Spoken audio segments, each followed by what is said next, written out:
Welcome to the WIN Coalition's What's Next Speaker Series, where we bring together thought leaders, innovators, and experts to explore the future of education and beyond. Our conversations are designed to inspire new ideas, spark curiosity, and provide practical insights for educators, students, and lifelong learners alike. Thank you for joining us today on this journey into what's next. Now, let's dive into today's discussion. Well, hello, everybody, and welcome to the What is Next Speaker Series. I am Ryan, and I'm here with co-host for today, Robin. We're excited to bring you an inspiring conversation with our very first guest, who we're excited to welcome, Dr. Punya Mishra. Thank you for having me. This is exciting. I'm glad we could schedule this.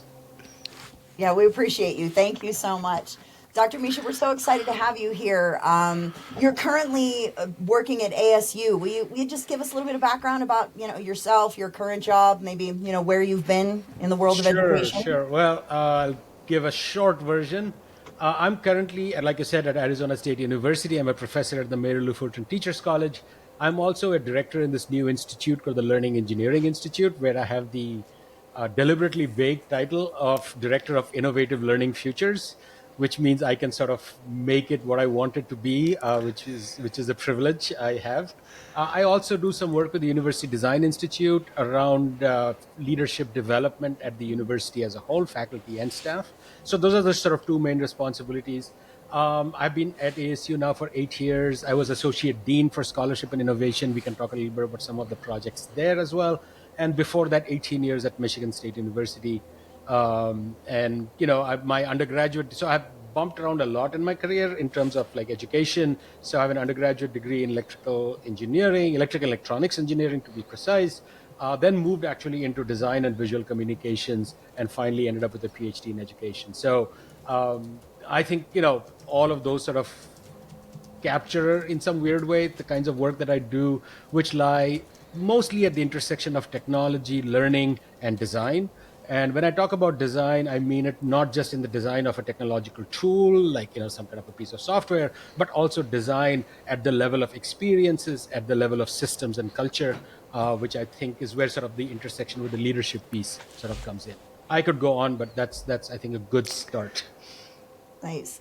And I hear you bring up design, and I know in your work in your past you developed the TPAC framework.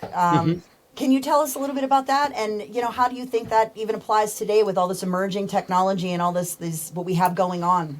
Sure. So, for people who are not familiar, if you Google my name, that's the first thing that comes up, which is great. Okay, don't get me wrong. I love the citations and, all of that. Mishra, Kaler, Mishra, whatever. But it's also kind of depressing that you are known for designing a Venn diagram. You know what I mean? So to bring some humility into that space. But essentially, what was I think interesting is when we offered this framework back in 2006, it sort of built on this idea that Lee Schulman, who is one of these sort of really intellectuals who sort of professionalized the idea of teaching, and said that teachers have a special kind of knowledge, which is more than the knowledge of a domain expert. So you could be a mathematician or a musician, doesn't mean that you are necessarily a good teacher, right? And so what teachers bring is an ability to take difficult constructs, concepts, and ideas and transform them in ways that are amenable and accessible to learners, right? Understanding where they're coming from, understanding their prior knowledge, understanding their possible misconceptions, having a deep knowledge of that and the techniques that allow you to then take complex content matter and convey them to students, right? What Matt and I argued, I'm talking about 99, early 2000, where we are working with like faculty development around technology integration at Michigan State, working with K-12 educators as they were thinking about the internet and other kinds of tools that had just sort of erupted into the landscape, and realized that there was now a new kind of knowledge, which is sort of knowledge of the technology. But that knowledge of the technology cannot be seen in isolation from knowledge of content and knowledge of pedagogy, right? So if you want to teach, let's say, students the 50 states and their capitals, it makes a lot of sense to use flashcards. I mean, it's a rote memorization thing. You randomize, you do this, you do that. But if you want students to become better writers or to think, with a historical lens, then you are looking at primary sources, you are looking at rewrite, all of those, and the tools then change. So the TPAC framework essentially says that when we look at teaching anything, we need to think not just about the content or the pedagogy, but the technological tools that allow us to convey those ideas or convey engage in the practice of pedagogy in sort of thoughtful and creative ways. So that's sort of the TPAC framework. And the thing is, I mentioned the citations, but I think what is most sort of meaningful to Matt and me is that it is now a part of almost every teacher preparation program across the world. It is now part of teacher profession. It's one of those givens, in how we look at the landscape of education. So that's very meaningful to have. I joke that we sat on the 5th floor of this building called Erickson Hall in East Lansing, Michigan, and talking and thinking and writing these things, and that it has influenced teacher preparation in these significant ways is very deeply meaningful, to be absolutely honest. And I'm going to pause now and take some more questions, because we can talk a little bit about how this is transformed because of AI, because I think that's something that we can get into.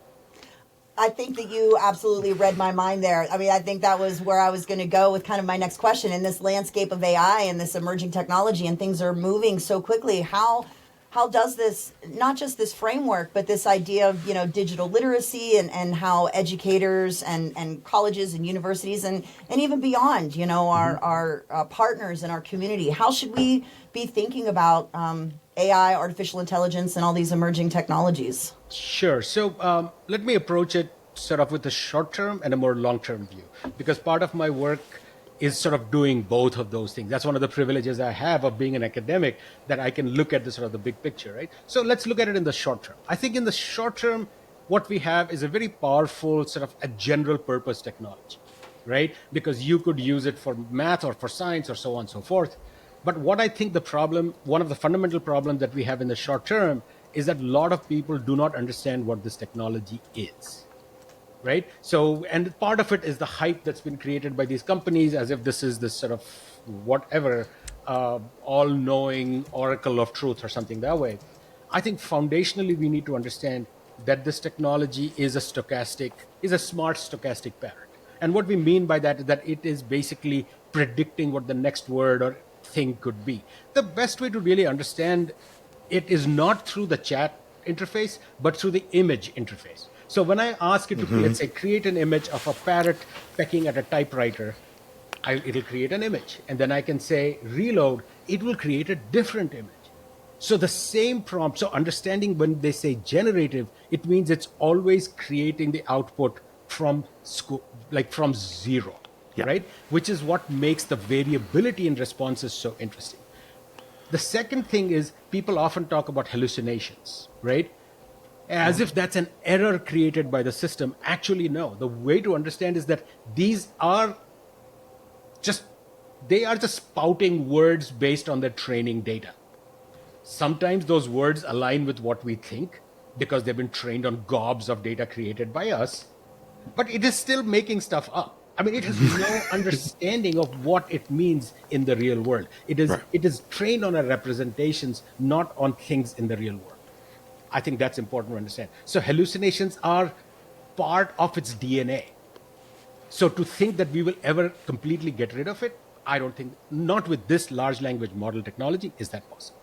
So some of the work that I've been doing in more of the short term is now, given that this is the nature of this technology, can we not see it as being a truth machine, but can we see it as a cognitive partner? I mean, just before this meeting, I was sitting and sort of doing like wordplay games with it. And it's a fantastic tool to be a thought partner with. So part of it is like, as educators, as learners, when we use it, thinking of it as a thought partner, not something that's going to give us the right answer, right? So that's one. The second thing is that this is conversational. It's a dialogic process. So when we talk about prompt engineering and all of that stuff, I'm like, why do you need a course in prompt engineering? Ask GPT to help you create a prompt. So, with the way I start working with it, like, I am thinking of doing X. So ask me some questions before we start. So then it asks me a bunch of questions. Do you want it to do this, or do you want that? This. And I say, oh, this, and I don't care about this. And we just go back and forth through this sort of process of dialogue and come up with something, right? Whatever I was sort of interested in. And then, of course, I edit it. I take ownership over whatever it created in collaboration with me, because I can never point to something GPT like that I have written out there in the world and say, oh, it got an error because I used Llama or ChatGPT or something. The ownership is on me. Authorship is on me. So that's one piece of the work that I'm doing with educators and so on. And the TPAC framework there comes in, as you have to know the technology and how it intersects with pedagogy and content. It allows for new ways of thinking and trying. So that's one piece. So that's the more short-term things that we are working on at ASU, things that we are working on in the classes that I teach, in the workshops and stuff that I do with K-12 educators. There is another piece, which is the more long-term piece. And that's the one that sort of keeps me awake at night. And the analogy that I would give is back in 2006, 7, 8, when social media and all of these things were popping up, I was looking at the Arab Spring. I was looking at the sort of conversations that were happening on formerly Twitter or on Facebook, and that educators were getting together, that there was this idea of democratization of knowledge. And I was all in. You can go to my website, you'll find blog posts about using Twitter threads to engage in ideas and so on. What I didn't realize is that this technology is entering a world which is extremely divided along a variety of dimensions, that has a long history of oppression and marginalization and sexism and racism and bias, all of that. Second, that these companies would lean into locking you into these systems, and by keeping you on the site. And the way that works best is by going for more extreme content. So if you look at YouTube algorithms from back then, if you sat on YouTube and you just said, okay, I want to learn about climate change, depending on which video you selected next, you would either end up in the extreme end of the spectrum of like, there is no such thing as climate change, or at the other extreme, which is that, completely like, oh, we need to break down the world or whatever, right? And so that's something that I did not recognize. And the effects of that we are seeing around us today, whether it's in political polarization, whether it is in the dumbing down of discourse, whether it's in the spread of misinformation, whether it is in the psychosocial sort of harm it has caused our teenagers. I mean, we are now talking about cell phone bans. Like, it's an honest conversation that's happening, right? So I look at myself in 7 and 8, and I look at myself today, and I said, I don't want to make the same mistake. I shouldn't have made that mistake. I should have been smarter. So now when I look at the long term, I look at what is AI going to do, not to what happens in the classroom, but what happens in the world around us that's going to change the classroom, right? Whether or not you use social media as an educator today, you live in a world which has been changed by social media. So then it gets really, really complicated and interesting, because now you have a technology that understands us quite well. There is also a lot of data about us in the world out there that can then be flipped back on us to manipulate us, to influence us, whether to sell things to us, to engage us more deeply, suck us down rabbit holes. All of those powers are now available to these technologies. Finally, the fact that these technologies are interactive and dialogic means we will ascribe intentionality, agency, thoughts, beliefs, desires to them, right? And so now it's gone from beyond being a tool to being a partner, to being a psychosocial other. And the impact of that level of manipulation, I have no idea what it's going to be, but I know that it's not going to be good. So let me give just one example, then I'll stop. Let's say if you're a social media influencer today and you have 1 million followers. What is your biggest bottleneck? Your biggest bottleneck that you are functioning as a radio station, which is you are a broadcaster. You send messages out that go to all million. What is your ideal scenario is one-on-one relationships with each of your 1 million followers. You can't do that. You can't build the staff to do that. But now you can, right? So I can get a message from my social media influencer. Oh, Punya, I see that you live in Phoenix, Arizona. Oh, how interesting. I was in Sedona 2 years back, and I went hiking over there, and this restaurant and bar, oh my God, the food there was awesome, right? And I feel like, oh, somebody who is so big and powerful or whatever, I follow them, they are messaging me directly. And now I will go to that bar or restaurant. So think Yeah. about the ways of political persuasion, other forms of manipulation, misinformation that can just escalate beyond measure. And we are an imperfect world. We are an imperfect species. We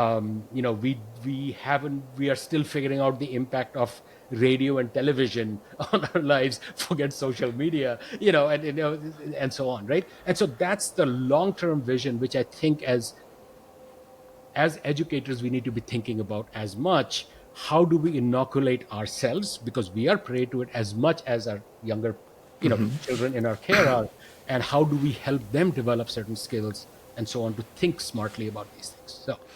I'll jump in because that what you just said dovetails into a whole conversation we were having before, and it sort of centers around like we know humans are kind of more emotional decision makers than we acknowledge in a lot of ways, and hence why you can see a Consumer Reports that says this is absolutely the best vacuum cleaner, but if your neighbor bought this other one and that's the one they recommend, that's what you'll do. And you're right, and social media has already gone on that, right? This is the person I know, I follow, I trust, and I do that. And to this point, it allows that to multiply over and over and over. Right. So as you're thinking about this now, how, and I would also add, like in education, we know this because we have put individual teachers and instructors alongside students, because that human connection we know increases their learning, and it goes both ways. Right. What are you thinking, exploring about in terms of preparing people for that reality? Is it a matter of trying to simply get people's attention to open their eyes to the whole landscape, or are there ways you're already thinking and experimenting with in terms of opening up people's thinking and perception? It's a great question, and I asked it. It must be a great question. You know what I'm saying? Of course it was. Yeah, I will try to aspire to giving an adequate response.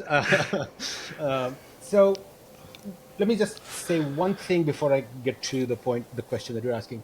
Another piece and I think it relates to what you're talking about, piece is that, human interaction, there is friction, right? Within families, within friends. And what the conversation with these agents, quote unquote, do is that remove that friction. They're always going to be nice to you. So what you lose is an ability to live in the world.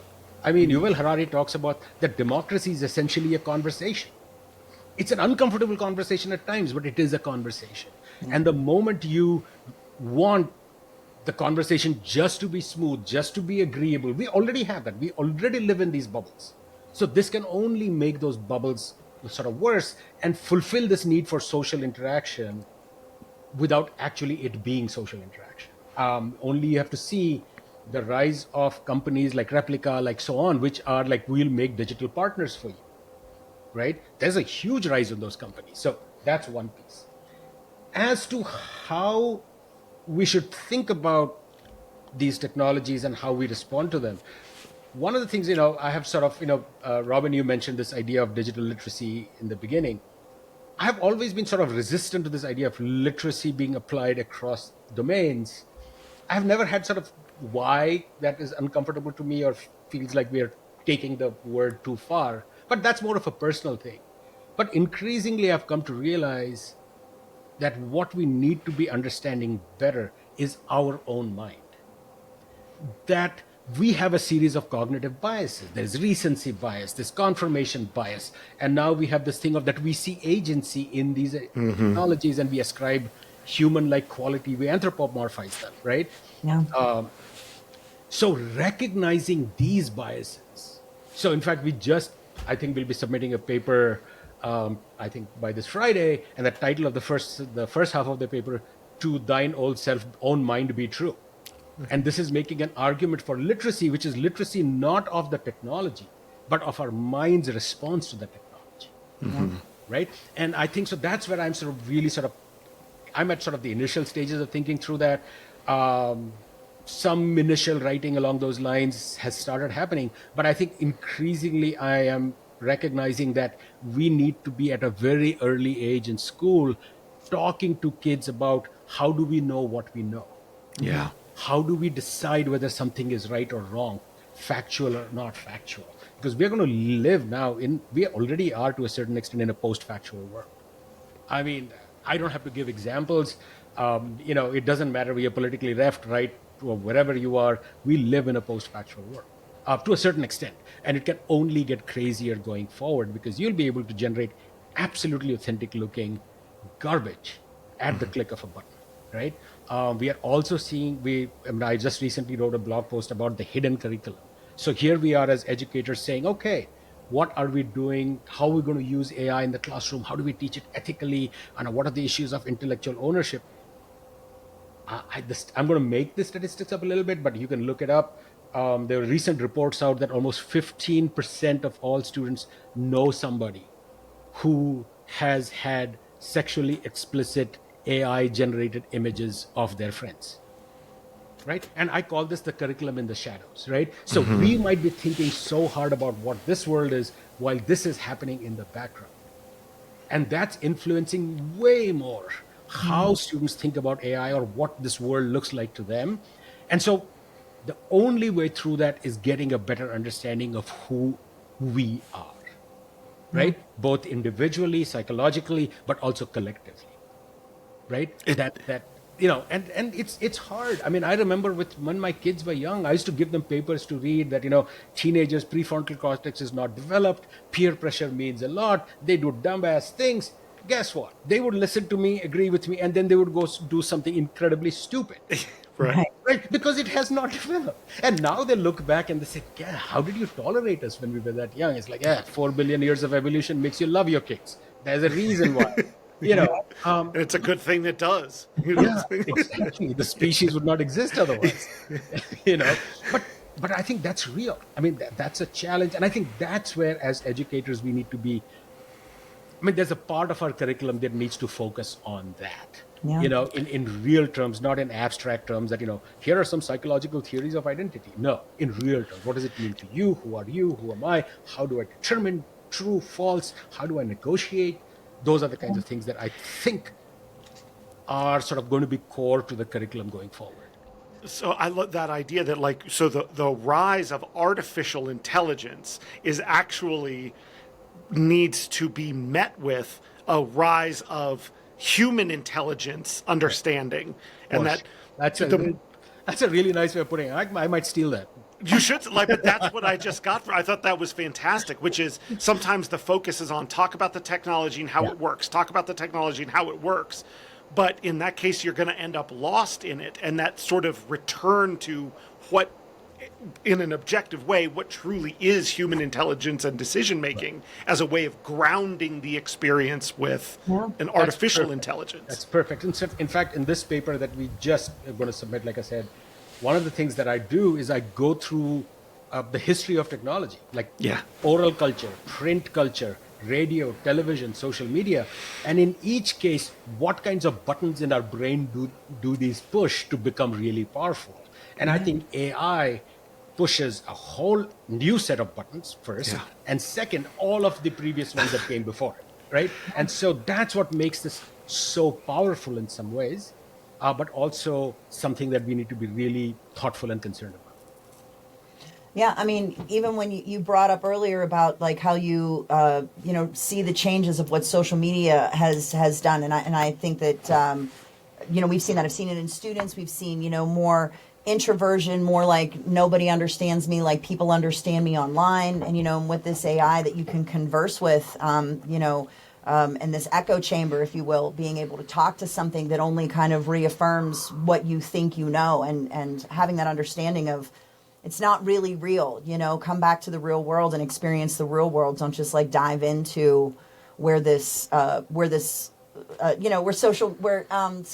AI is just having these conversations with you and just kind of affirming your own beliefs and continuing that polarization and division that you were speaking of. I do think that's, has the potential to be very dangerous in the future if we're not aware of it and try to educate us and children. Yeah. I mean, I see yeah, I mean, how do I know what I know, and how much Right. of it, like, I mean, just looking at oneself, right? I mean, so I think that's the piece to it's like literally going back to like the Greek philosophers, right? Yeah.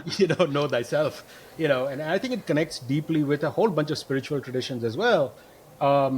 And how we bring that into a secular sort of classroom. I think, personally, I'm not religious one way or the other, but I think some of these traditions are incredibly important for us to know who we are and how we respond to these tools and these technologies. And again, this is not to say that all these technologies are the same. I mean, print is different from social media, is different from AI. So they're pushing different buttons. So it requires us to understand the technology.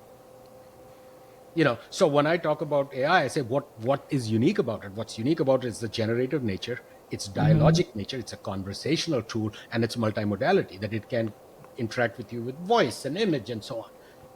You have to understand those three before you start thinking about how my mind would be responding to. Yeah. Right. You see, you mentioned at the beginning, kind of, there's a little, whether it be distortion or something that goes along with kind of the hype and marketing of AI as to what it is and what it can be. How do you and your colleagues, go about making sure that you don't either follow a hype, get turned down a side street on a particular function, and stay focused on sort of the core evolution of a technology field rather than a particular capability that comes about at some point in time? Well, I don't think there is really a choice. If you are interested in these technologies, that there will be this sort of inherent tension there, right? That you will look at something new that popped up and be like, whoa, I can't believe we can now do that, right? I mean, so I wrote this piece about Google's, what is that, Notebook LM, which can create these podcasts. So you guys are out of a business, right? Yeah. So I threw an article that I had written about math and art and this sort of visual designs that I make, and it made a pretty coherent conversation with ums and ahs and interruptions and pauses, right? And it's like, wow, this is crazy. I mean, we used to talk about the uncanny valley of technology, where if it starts looking more and more human, you promptly sort of filter and say, nah, it feels more unreal now, right? Right. This technology doesn't. It feels real, right? Yeah. And so my response to that was like, what does it mean for us as educators? Yeah. Right? So one is, it allows you to create a more engaging abstract of the ideas. But there's a flip side to that. So that's a positive. The flip side to it is learning is hard. It's difficult. It's a grind. I mean, it's frustrating. You talk to mathematicians, you talk to musicians. I mean, they will talk about the struggle with the medium, right?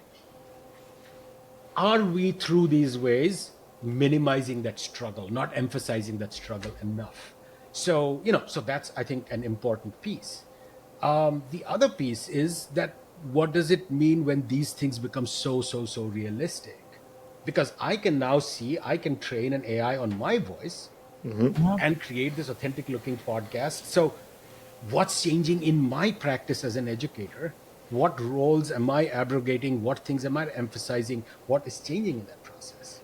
I think those are the kinds of questions we need to be thinking about. But given my history and role as an ed tech person, right? I mean, that technology is a part of what I look at. Part of me is always running after what is the newest thing to see what it means. Yeah. What the difference I think we bring to it as educators is always tying that string back, that balloon which is floating away and super shiny, and said, okay, what does it mean for me as an educator more immediately and more in the long term? I think those are the kinds of questions that become critical for us to sort of ask. I've got a quick follow-up on that, because I think it leads to a really cool thing. But first, are you an AI here now? And how would I know? Well, you wouldn't, firstly. Yeah. Secondly, the only way you know that I'm not an AI is whenever I have tried to use my voice to train AIs, they are not very good with this weird Indian American accent that I've developed over time. They make me sound vaguely British. They put my pitch up a little bit and they make me sound British, which people have told me actually adds to my credibility, because of British accent, and so people believe me, whatever rubbish I spout, more. So if you're believing me, maybe I'm AI. If you're not, maybe it's real Punya. I don't know, right? Well, But I you're love right. that. That is a fair question to ask, Yeah. That you whole know, thing about like and knowing that's what it, yeah. you won't know. I mean, I made one. This is a year and a half ago, a short video of me giving a talk where my voice was trained on 11 labs. My picture was just a still picture with my lips moving and my head shaking a little bit. The words were all created by ChatGPT, right? And I can go on my website and see it. I have a high-res version and a low-res version. The low-res version actually feels more authentic Yeah. because you don't see those little glitches Yeah. where, The obfuscation makes it, yeah, for right. sure. You know, and when you think about like fake media, right? Yeah. You're going to have videos which are going to look as if they're handheld and shaky and all that, and it'll be some horrible thing. Yeah. I mean, it's happening already. I mean, you can see that with the hurricanes that just happened. You can see that with what's happening in the Middle East right now. Where you have just no way of telling which pictures are real, which are not, which outrage is real, which outrage is manufactured by bots, by agents who want to create more chaos.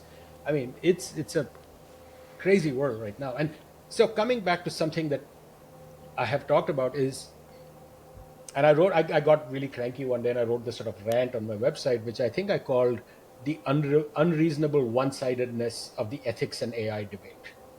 So whenever I talk to educators, this group here, we're always talking about the ethical uses of it. How do we inoculate our students from getting pulled this way or that way, or ourselves for that matter? How do we think about using it correctly? 5 or 6 middle-aged men who have been trained in a certain way in the technological sphere, who gave them the right? It's not like in November or October of 2023, we were all sitting around saying, oh my God, our lives suck. I wish we had a chatbot. Yeah. Right? So they took this technology which was not ready because they wanted to get first mover advantage, because they wanted to make trillions of dollars or whatever the case may be. There is the whole legal and ethical issues about the content that they trained it on. There's the legal and environmental and sustainability issues of how much energy these things need.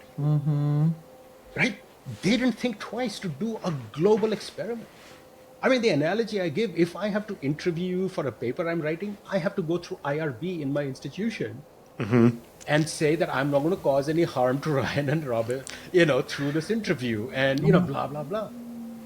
No guardrails, nothing, right? And then you have Mark Zuckerberg go to the Senate and turn around with this sort of off-the-cuff apology to the parents whose kids he has harmed. The moment he makes that statement, his press releases go out, which means that thing was not at all off the cuff. Yeah. And I write in that post that I can see Sam Altman do that 5 years from now, go to the Senate and say, I'm really sorry I destroyed the world or your child's brain or whatever. And so that tension to me is really frustrating, that we live in a world of their making with no choice or agency of our own. And that troubles me greatly. Yeah. I mean, so what that begs the question is, do you have thoughts on what can and should be done about those sorts of things? And I think some of those answers then not only do they intersect with, politics and economics and a lot of other things that people can use for a lot of different, a lot of cross purposes as well.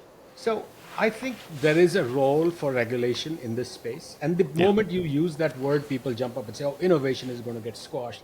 Right. No, there are regulations which we have regulations for phone companies. I mean, innovation actually went up once the big, Marbell was broken up into smaller pieces, right? So, but there can be thoughtful regulation too. There can be regulation about, let's be transparent about what this has been trained on.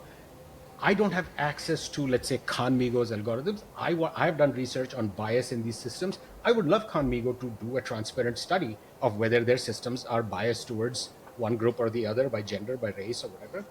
So can we have regulations about transparency? Can we have regulations about on which data this is being trained on, whether I can opt in or opt out? So there can be regulations which do not get in the way of innovation, but respect individual agency, respect, the citizens of a country, respect their privacy. I mean, I don't know if you saw the story, but the Meta glasses, these students in Harvard hacked it so that if you wear those glasses, when I look at you, it will identify you through face recognition algorithms and promptly get your address, phone number, blah, blah, blah. Wow. So that's the world we're living in, right? I mean, that's the world we're entering, a world of super surveillance every moment of the day. Where and if you think that those issues of privacy and of individual free speech, so on, are not important, I mean, that's a problem. Yeah. Right? So yes, I think there is a space for regulation in this area. Thoughtful regulation, of course. It is not meant to squelch competition. It is not meant to squelch innovation. And I get it. I mean, this is an arms race, right? I mean, different countries are trying it, all of that, different companies. I get that. But there also can be some thoughtful, sort of human-centered ways of thinking about it that I just feel that I hear those debates happening, but not in a way that influences the technology in any way. And not at a pace. The technology development pace with so much money behind it can move so fast that thoughtful, considered debate and action is just going to be behind. The thing to recognize is, like, now let's say if you look at Google Maps and the Google View, Street View, and all of that, if that's what they're releasing to the public, think about the level of resolution they actually have. Yeah. So now, if you are blown away by Notebook LM and you're blown away by what Claude can do, think about what's sitting there, which they are tweaking right now that has not been released yet. Yeah. That's the way I think about it. Is like, okay, so this is what we have here now, which is you have agreed to share with the world, even though it is messed up and it's biased and blah blah blah, right? I mean, we didn't get a chance to talk about some of the research that one of my former students, Melissa Warr, has been doing, and I've been sort of collaborating with her on, but she's the lead on it. It's unbelievable. I mean, so one thing is to give like a student essay, and you say this essay was written by a white student versus a black student. If you explicitly ask it, most of these models will give you sort of the same score. Okay? So, okay, fine. So they're not biased. Except if I now give you, and these passages are on my website, by the way, you can go look at them. Your listeners can look at them. If you give a passage about, we wrote a passage which has like spelling mistakes as if a student wrote it, about how they prepare for an exam or prepare to do their homework, and it says, I get my notes ready and I clean my table and I put on some music and then I sort of just, get in the mood and I sharpen my pencils and blah. The only difference between the two essays, and in one case, the music that the student listens to is classical music, and the other case, this music that they listen to is rap music. We give no identifying information about the student at all. We get a difference in score that the LLM gives to each of these essays. More crazy, the written feedback that it gives is one grade level lower for the student who has the rap music description. One word. And here's the thing, as these models get bigger, that sensitivity actually goes up. So they get more biased as they get better. Right. And less biased. Sorry, go ahead, Robin. No, go ahead. No, you go ahead. That kind of leads back to that, like, it pushes the attention back onto actually the human side, right? It's just, all of a sudden, it's a giant mirror, and when that then it has some objectivity. So now you're not saying, look, I'm not calling you biased, I'm calling us all biased, because look at what the production of our knowledge has turned out. Right? And so it is a Black Mirror. I mean, it's like, it's literally we are living a Black Mirror episode, in some weird way. But I mean, that is just insane, right? Just one word can make a difference. And that's their power, that they can really see patterns, right? That's what the whole thing is built on. But it's been trained on us. Yeah. So, go ahead. My question, and I feel like anyway, do you think that these biases is there work that can be done to train out these biases from these large language models, or do you think that forever and ever that this will No, I think they can be minimized. So if you think about how we as humans do it, right? We all are biased. I mean, trust me, you go take one of those implicit bias tests, none of us come out smelling like roses, all right? That's who we are. I mean, that's fine, because what is a bias? What is a stereotype? A stereotype is something humans are very good at. That's called categorization. That's how it allows us to distinguish between a tree and a cloud and a dog and a book. So that's a superpower, right? Do we overextend it? Sure. And that's what leads to stereotyping, negative the way we sort of address that, one, is internally in my head to have a sensor, a little guy saying, Punya, you are biased. So when you say something, be thoughtful, right? Think before you speak. So that's one. Second, in groups, we get diverse groups, right? Our biases sort of minimize there as well because we become more open, we see different perspectives, we become sensitive, right? So yes, so there are ways that we can reduce it, which is instead of, let's say, you ask a question to ChatGPT and it gives you a response, ChatGPT actually has multiple agents. One agent is a judgment. It looks at the response and says, this was a question, and did you notice that the word rap was in there? Did that influence your thinking? Do you want to go back and redo that analysis, removing that word and see if you find a difference? That's how our brains work. We have different agents in our brain who sort of duke it out before our prefrontal cortex steps in and gives the response. So yes, I absolutely think that we can minimize it. I don't think we will ever 100% get rid of it because I think part of the superpower of these technologies is the ability to see patterns. Yeah. And so unless if you take it too far, then it's going to lose its most fundamental power. But I think there are ways that you can have multiple agents come into the picture before giving you the final response that can minimize, mitigate to a large extent. Cool. So then and I don't want to hijack, but I wanted to kind of go, with all of the things we've said about AI, we started from a place of what an amazing tool it can be as a partner in a lot of, in a lot of areas. And I know for a long time, sort of the conversations about the, movement of pedagogy in general in a world where people have access to information, from an instructivist more to a connectivist model that says, you can teach a student something today, but it's going to be outdated by the time they graduate. So our job is to teach them how to teach themselves and that sort of thing. How do you think about that in terms of what generative AI will be for kind of the next generation in the economy and in the workplace and in research and all of those areas? Are we in a place where we're reckoning not only how do we deal with the technology based on our current teaching and learning models, but same thing, are we due for a whole other revolution in sort of proper ed tech theory and practice? Yeah, I've been in the field long enough that I've heard enough of these hype cycles come and go that I'm reasonably skeptical of that. Okay. So let's take the example of the internet, right? I mean, I was a grad student at Urbana-Champaign when Mosaic, the first browsers, was released. And there was all this talk that this is going to completely transform our world, our economy, blah, blah, blah. Does the world look dramatically different from what it was back in 98? No. However, is the world dramatically different? Absolutely. I can get on this dang device and order whatever, and it'll be delivered to my room, my door, like within less than an hour. We can communicate with each other across the globe. We can share ideas. So I think the changes that happen, I think they seep into our culture and become, if you'd have told me when YouTube first came out, I remember when YouTube first came out, these two guys started this YouTube, Google hadn't even bought them yet. And you can watch stupid videos, right? That it would become this culture defining thing. I wouldn't have predicted it. I don't think even the people who started YouTube could have predicted that it is going to be this culture-defining thing, that there are going to be people who are going to be making millions of dollars creating YouTube videos. That's a thing, right?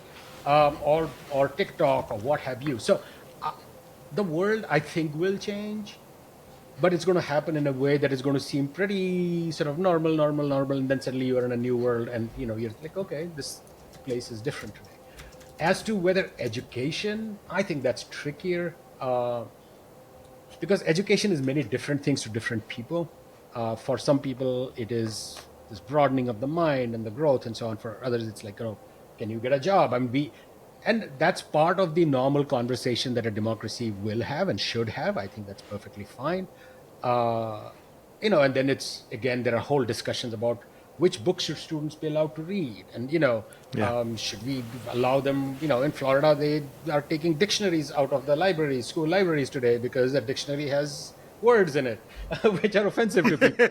Oh, how dare You see it. what I'm saying? I mean, but again, I mean, No, but yeah. I'm not making a call one way or the other as much as saying that education is this complex, contested space. Yeah. And AI is going to find its way through that in its own way and become its thing.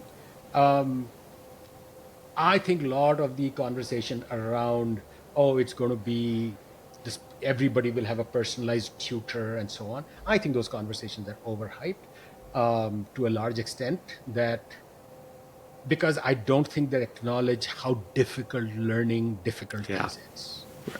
Right? And that's a process. I mean, learning, like differentiation and integration in calculus, understanding the idea of limits. Yes, having somebody who can explain it to in different ways is fine, but how does that motivation to learn that come in the first place? How does that sort of, like, oh my God, math can help me understand the world, right? Where does that come from? Or that a piece of literature can move you. Yeah. But you read a poem and it moves you, right? I mean, I remember growing up, my mother was a master's in English literature, and she would read me these poems and I would roll my eyes. But you know what my most precious book is that I have with me since like forever is T.S. Eliot's Wasteland, Yeah. right? I love those poems. Now, but it takes time. Education, learning takes time, and we're always looking for that quick fix. We're like, oh, we're going to put laptop in every child and in front of every child, and math scores are going to go up. Like, why do we think that narrowly about education, right? I mean, and part of the fault is ours as academics, where we do these like little narrow. I'm seeing these studies come out now. Oh, learners with ChatGPT with this are doing better than learners without ChatGPT and that. It's like, the world is changing, and we are doing these narrow little studies. So we are as much, I think, part of the problem in that discourse. And there's this French author whose name I'm never going to pronounce correctly, so I'm not going to try. So before, like when the pandemic happened and the world was coming together, so he was asked, like, see, the globe is coming together to fight this COVID-19, and what do you think the future will be like? It's like, yeah, pretty much the same, only worse. Yeah, exactly. So on my down days, I'm like, okay, the world is going to be pretty much the same, only worse. And we haven't even talked about global climate change. Right. Those are going to things like AI is maybe going to be a blip in the horizon compared to, I live in Phoenix. We've had this summer 100+ days of plus 100+ degrees weather. Yeah. Look, my daughter lives in Florida. I mean, there are these transformations happening in the world, which are going to have an influence on education and learning and so on. So AI is going to be one piece of it. But I think transforming education is hard. Yeah. And rightfully so, because it is something that all of us hold dear to ourselves and have different opinions on. It sounds like we've got you on record that generative AI is not going to put the profession of college professor out of business anytime soon. Oh, you never know. Might. It might. I don't know. I mean, that's a great question. I mean, because that's not a decision necessarily that's going to be taken based on what's the best for the student. Right. You see what I'm saying? It will be, I don't know if you remember this, but during the pandemic, there was this professor who had died. And the university was offering the courses under that person's name. Till a student emailed them and didn't get a response, and then looked it up and found their obituary. Right? So there are stronger economic forces at stake, which would be like, why pay Punya so much if we have a bunch of recorded talks of his, like this one, which we can feed into our algorithm, and then we give him a piece of thing, and he can make this video which will look exactly like this. Yeah. I mean, those are going to be decisions which are, I can't tell, right? Okay. You talked a lot about how we talked a lot about how AI can be beneficial in the roles that it can take up, and the idea that it can be a thought partner for us, and also that idea of that responsibility of humanness and being aware of our own knowledge and thinking. So, what things do you think that we as educators, as a global community, just in general, what should be our thoughts? What should we be thinking and focusing on as we're looking for the future? Thank you, Robin, for that question, because I realized that I have been a downer this entire time, and that's not good. Because that's not how I am. I mean, I'm always a very upbeat person. So I think that, just like every tool and technology, we need to, I think my advice to educators is play with it. To students is play with it. Try it out. Try different things. because you will come up with uses for it that you would not have thought. Just as long as you keep in mind that, and I've said this before, that it is what you have now is a smart, drunk, somewhat biased intern. Yeah. Right? Once you recognize that, it's awesome. I mean, I use it every day. And so who am I to say you shouldn't be using it?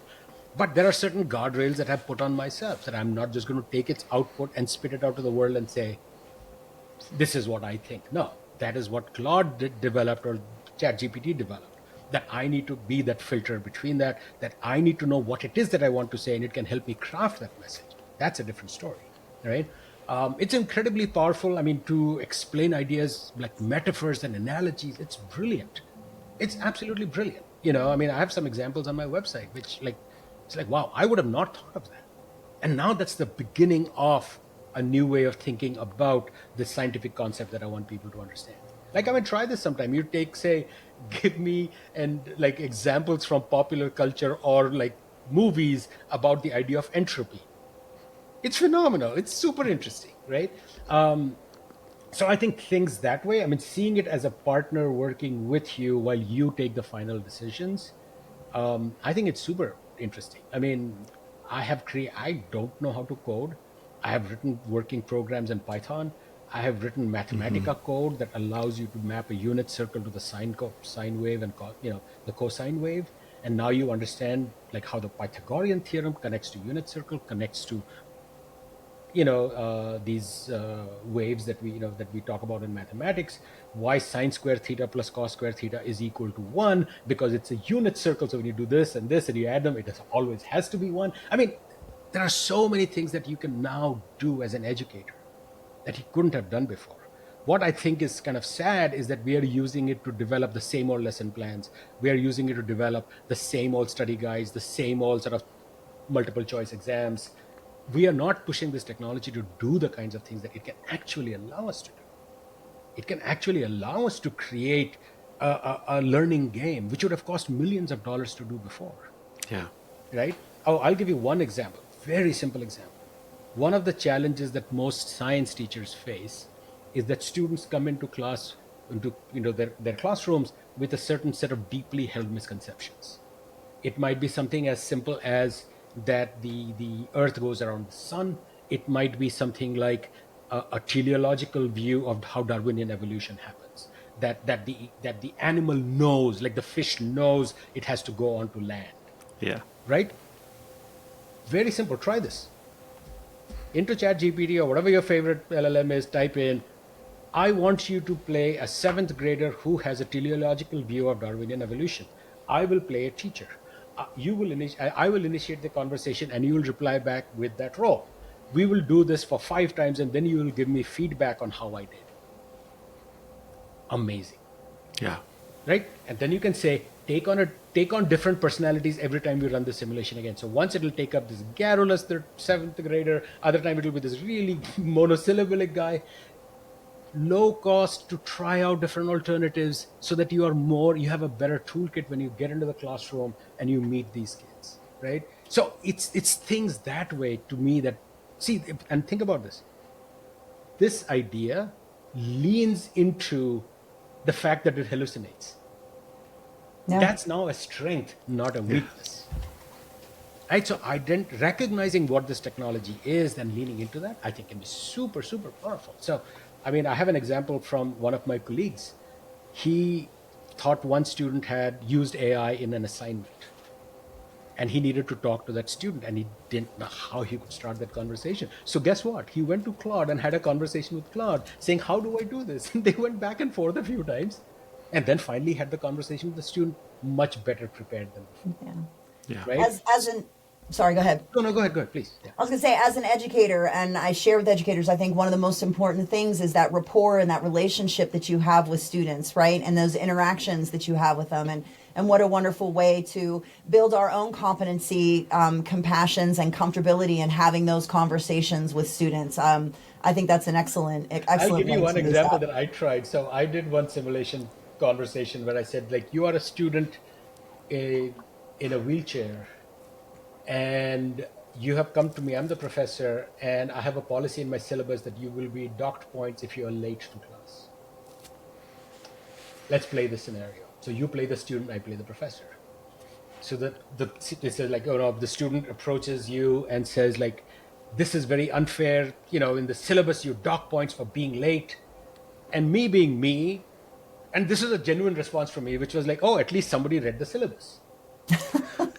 Right? Because I'm funny. Yeah, whatever.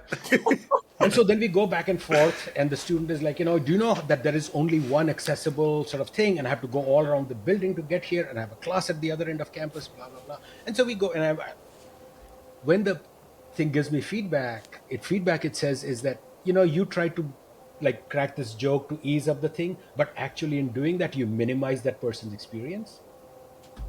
I'm like, very, very true. Yeah. You see what I'm saying? So to me, these are the kinds of examples that get really powerful about how this technology can be used. It's not about giving you the right answer. It's about helping you think.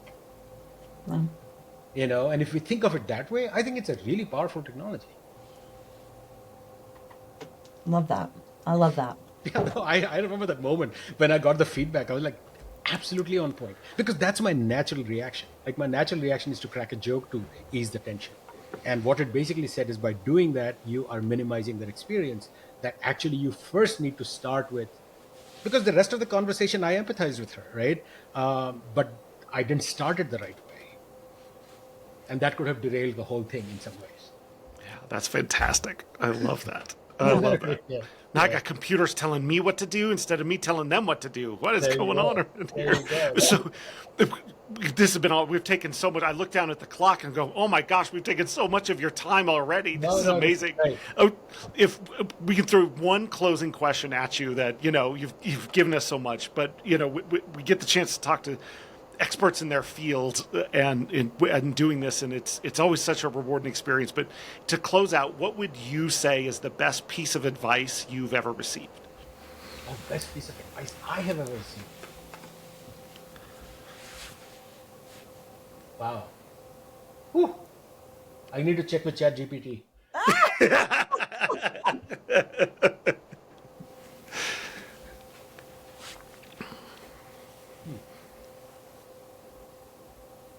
Anyway, I'm not sure this is the best piece, but this is the one that comes to mind.